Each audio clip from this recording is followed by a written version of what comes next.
In the world of international affairs, more than 130 countries have diplomatic missions in Canada. But the German ambassador to Canada is a bit different. That's because there are two of them who split the job. They are the husband and wife team of Tjorven Bellman and Matthias Lüttenberg. And we thought we'd invite them in to better understand how all this works and dig into some of the global issues affecting our two countries. Ambassadors, it is great to have you here. Willkommen. Thank you very much, Steve. Not at all. Let's find out a bit about you two for starters. How did you two meet? In diplomatic school. Is that right? Okay. And was it love at first sight? Well, actually, it took some time. It did. But I think there was a lot of sympathy. Actually, we were playing together in a Shakespeare theater on stage where we actually were pretending to be a couple, at least on stage, in our first year together. Okay. And you've been married how long now? It's 15 years. 15 years. Yeah.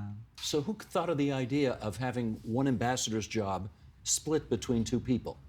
It was actually, the story started in Canada in 2017, not on the level of ambassadors, but on the level of consul general in Montreal.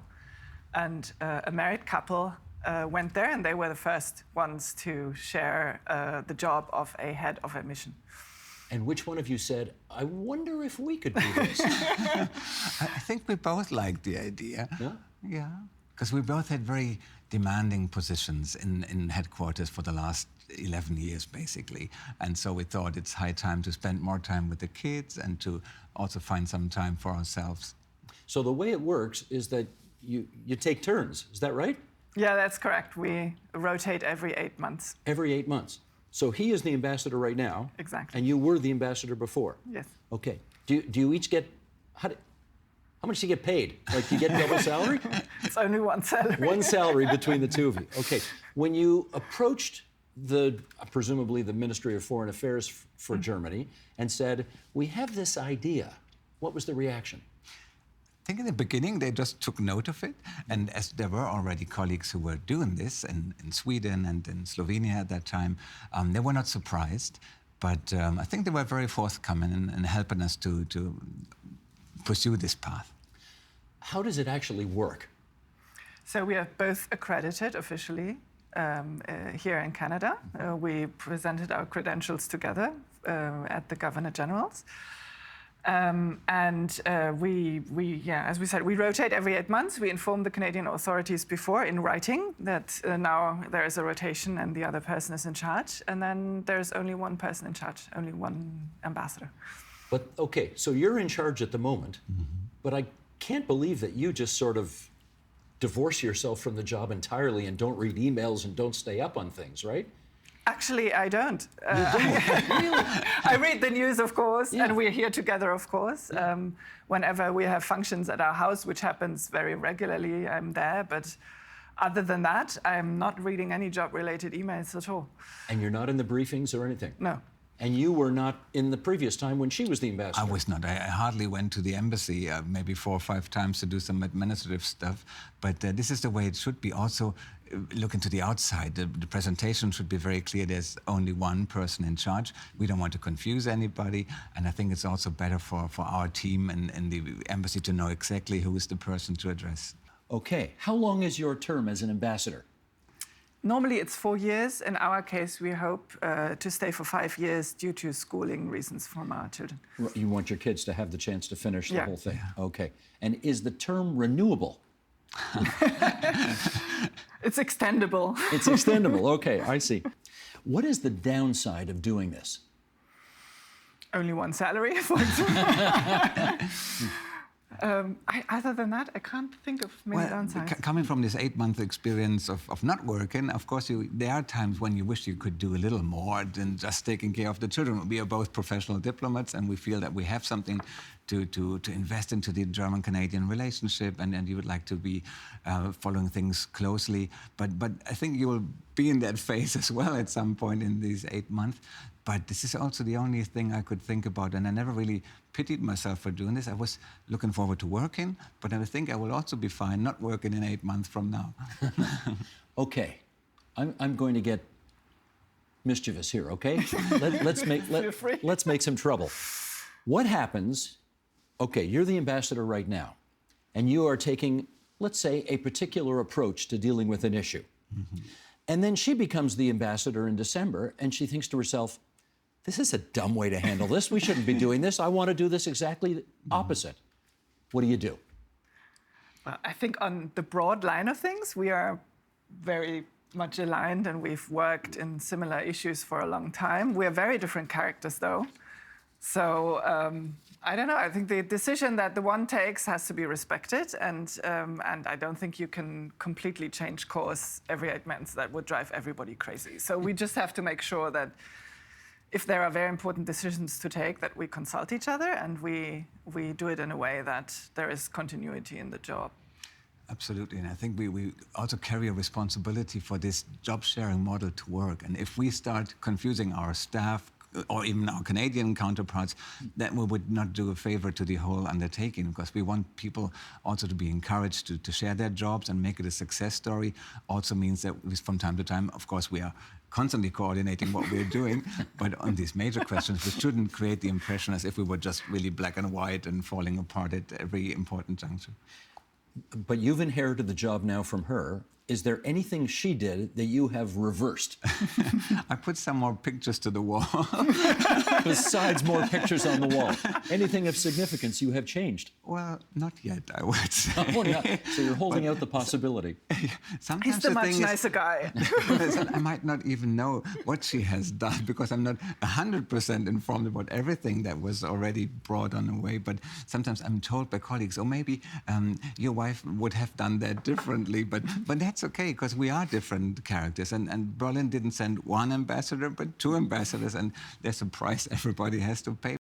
Okay, let's talk about some of the issues that are happening in the world right now that both your country and ours are facing.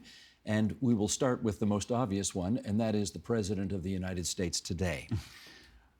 We're in a trade war with him. We're in a tariff war with him. He wants to annex our country. These are usually not the ways to make friends and influence people, but this is President Trump.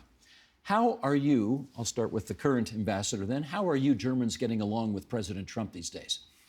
Well, to begin with, the US are our most important trade partner, and I think that tells you a lot about how we look at our relationship. We are deeply grateful for everything the US have done ever since the Second World War and before, and therefore we feel this close relationship to the US as a nation.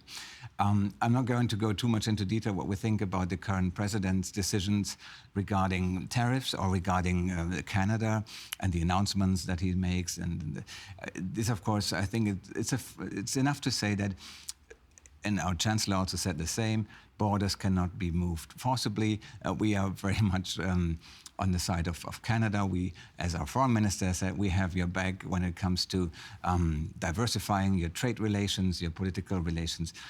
But of course, we are following with great concern also the discussion about security in Europe and for Europe, because we are under the umbrella of the United States of America, and we in any way would like to keep that relationship going. So I'm sure that also a new German government will invest a lot into a good relationship to the United States of America. When did you give up being ambassador? When did you stop? In early April. Early April. Oh, so just very recently. Mm-hmm. Okay, so when Trump became president, you were on the job. I was on the job. And what did you think about that when he became the president and started talking about tariffs and talking about NATO, and he's not such a fan of NATO? What did you think? Yeah, I think we knew what a Trump presidency would mean. We've seen his first term. We knew what the president stands for, and he's been always very public and clear about what he stands for. So on the tariff piece, the German government has been very clear that we want free trade and we want to trade more with the United States, not less. And we believe in a trade war, everybody will lose. And American customers will lose and the American people will lose. Which is why we have, and from the European Union side, have offered to get rid of tariffs instead of establishing new ones. But the EU has also been very clear, and it's the EU for Germany that is in the lead in these negotiations, that if tariffs continue, there will be a reaction. You have heard Donald Trump talk about the fact that he thinks your country and mine are a bunch of freeloaders when it comes to military spending in NATO. And never mind 2%, he wants it up around 5%. Is that something Germany is prepared to do? Well, I think at least we have a serious discussion about stepping ahead and maybe moving the target from 2% to somewhere else. If that's then 3% or something around 3%, of course, will be in the hands of a new government to decide. But I think everybody in Germany understands that there's a need to look at these numbers. Again, are they still sufficient to really guarantee that Germany will be a safe and secure country in the future, given Russia's war of aggression, which is now going on for more than 3 years against Ukraine? So therefore, I think this discussion is ongoing. And if you look at the new coalition agreement, you will see that there's a lot of readiness amongst the new coalition partners to also take this direction. Do you think Germany needs to spend more than 2% of its gross domestic product on military? Yes. How much more? The coalition agreement of our government doesn't have a figure, but I think the discussion in Germany, given the clear threat level we face, is more around 3 to 3.5% than around 2%. We are at 2.1% at the moment. But if nobody's under any illusions that Vladimir Putin has imperial ambitions beyond Ukraine and in Europe, and that's much more concrete than here in Canada. We really are in a race against time, upping our defenses in order to prevent a big war from happening. And the German, our chief of defense, is saying publicly he wants the German armed forces to be war ready by 2029, which is not something you hear here in Canada. Well, I was going to say, I mean, for the last 80 years, Germany has taken, militarily at least, a bit of a restraining role in Europe and has tried not to spend too much on military and not to be too chest-thumpy for obvious reasons. Do you think it's time to change that approach, Ambassador? I think we have changed it already. I just saw the numbers this morning on who are the major spenders on defense around the globe. And of course, nobody reaches the US, and Russia is unfortunately also spending a lot of money. But Germany has done a great step forward. We are now spending, I think, we're the third biggest spender on military around the globe these days. It has to do, of course, with the security perception that we have in Germany, but also with our engagement for Ukraine's security and defense.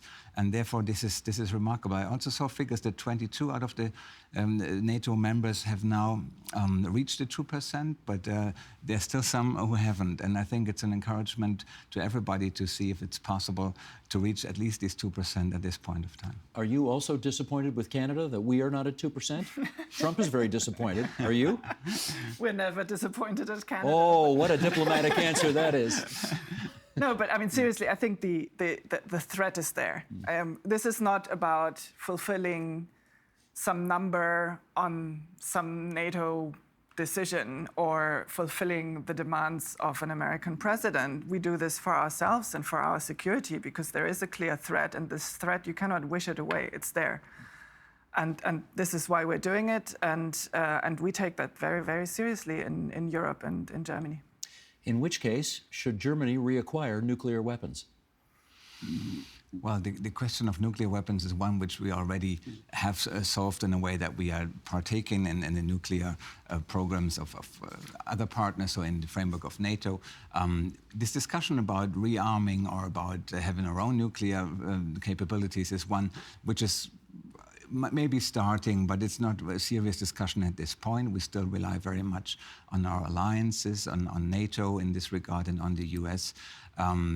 But of course, there's a discussion, should Europe be in a position to have its own nuclear capabilities or not? I don't think this is something that is part of the coalition agreement or anything that is around soon. But the question, how can we strengthen the European pillar of NATO? Is there any room for autonomy or sovereignty, European sovereignty in terms of nuclear facilities or capabilities? I think that's a question for the future, which remains to be seen. Just for fun, I'm going to ask you the same question to see if you agree. What do you think? Nuclear weapons for Germany? As long as NATO exists and is strong, the current arrangement has served everybody well. And at the moment, we are forbidden, the Nuclear Non-Proliferation Treaty prevents us from a nuclear armament.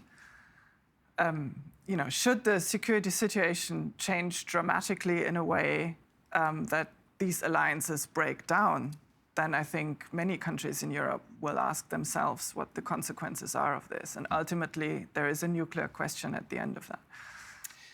A lot of countries around the world, given the way America is today, are asking themselves whether they need to form new relationships, deeper relationships with other countries in order to isolate the United States because they are not the reliable partner they once were. Talk to us about Canada and Germany. Should we be establishing some kind of new thing or participating in some kind of new thing because America isn't the America we once knew?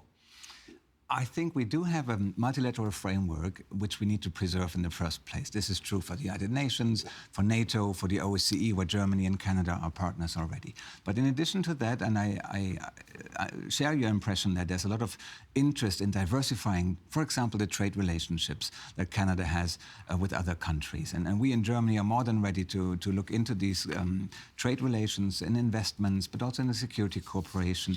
There's a lot of things that we can still do in science cooperation. If ever there's a need, we already have something that we can build on, so we don't start from scratch for sure. But looking at our relationship in terms of energy or raw materials leaves a lot of space and potential for the future as well. I'm not saying that to redirect trade routes from the US elsewhere, but I think Europe as a whole, and Germany in particular, has a lot of interesting things to offer as well. You know, I heard an interesting idea the other day, which is that some people think Canada should join the European Union. What would you think about that? Well, I'm afraid at the moment the European treaties prevent that because they clearly state you have to be a European country in order to join the European Union. And changing these treaties is a very difficult endeavor, as we have seen in the past. But there are also interesting models, if I may add, like the Norway-EU relationship could be looked at more closely. And if we want, we find ways. And then there are already things that we are discussing with our Canadian partners as the EU in terms of security cooperation, for example. And these are things that we should be exploring further. And I think there's a lot of things below the level of full membership. What would you like to see happen with the German-Canadian relationship in light of the fact that America is not the country it once was? Independent of America, I would like to see much closer military cooperation, especially in the maritime domain. I think there is a lot we need to do around raw materials. We need to diversify. Canada has a lot to offer. The problem is to get the stuff out of the ground. And then I would love to see more people-to-people relations. In Germany, we have a lot of city twinnings or sort of provincial-to-provincial relationships. I think there's still a lot we can do. We did some of that 40 years ago, I remember. Yeah, and then we sort of stopped. Yeah, I think that, to carry that relationship into the future and for young people to grow up with it and create these bonds, I think that would be something which would be very helpful. As we're here in Toronto, I think Toronto's friendship with Frankfurt or also Ontario's friendship with Baden-Württemberg are very good examples on how this could work. You know, I was in the Frankfurt airport a couple of months ago. I went over to meet my newest grandchild who lives in Switzerland, and I got off the plane, and the first thing I saw in the Frankfurt airport was a big advertisement for the province of Ontario in the Frankfurt airport. And I seem to remember, I think 40 years ago, is it Baden-Württemberg? Is that the name of the state? And Ontario had some kind of twinning relationship. But we got away from that. Do we need to get back to that? I think it would be a good idea to get back to that. I think it's still existent, but maybe it's always good to inflate some new life and start working on that. And I think Canada and Baden-Württemberg are very close. Think of Lahr as one of the examples where so many servicemen of the Canadian Armed Forces have served. So there's a lot of connections. The Canada-Germany Hydrogen Alliance. What is that? The Hydrogen Alliance is, born out of the feeling that we want to have more hydrogen in Europe because we are trying to get away from fossil energy sources, especially from Russia. And at the same time, Canada is a country of vast opportunities when it comes to renewable energies, but also to hydrogen in all its forms. And if you look at the latest coalition agreement, you will see that we are still very much looking into possible ways to continue in hydrogen and bring more hydrogen from other countries to Germany in particular. And therefore, this will be very high on our agenda. We have signed this alliance in 2022, and then in 2024 we have already opened an H2 global window, which means that we are actually actually funding every sort of transaction between Canada and Germany with 300 million Canadian dollars from each side, from Canada's side, from Germany's side.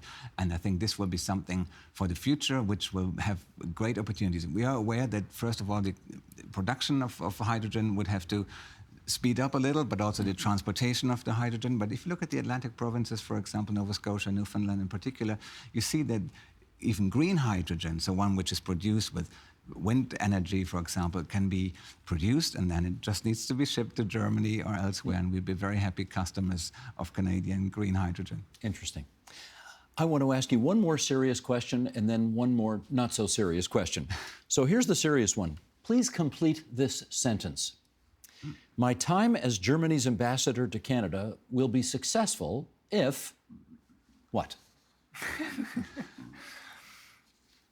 If we manage to deepen these very strong relations even further and build new areas of cooperation. Other ambassador, how would you answer that? If we manage to deepen the already... no, actually, if we manage to bring Germany and Canada closer together, especially in these difficult times that we're in, that we use or seize these opportunities which are now opening up with new governments, with the world as it is, but also in managing the ongoing wars and conflicts in the world, where I see a very strong role for both our countries in the framework of G7, but also individually. Okay, and now my last not-so-serious question. Given the time we are in right now, namely the Stanley Cup playoffs, who is the greatest hockey player ever to come out of Germany? For me, it's Leon Draisaitl, but he's not the top scorer of the NHL in preseason. But of course, this is my opinion.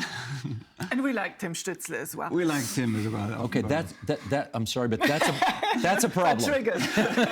That's a problem. Stützle plays for the Ottawa Senators, and while I have to be neutral in all things, I'm not neutral in hockey. Yeah, we noticed. Yeah, so that's a problem. All right, Draisaitl is the correct answer. He is the greatest ever.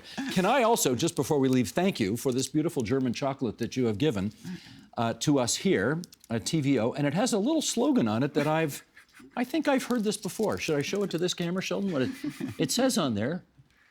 What does it say? Canada is not for sale. Yes, that is a beautiful saying, and I look forward to devouring this chocolate with all of my friends here at TVO. So, Dankeschön. Das war ausgezeichnet. Dankeschön. Vielen herzlichen Dank. And good luck for your future. Good luck to the Leafs.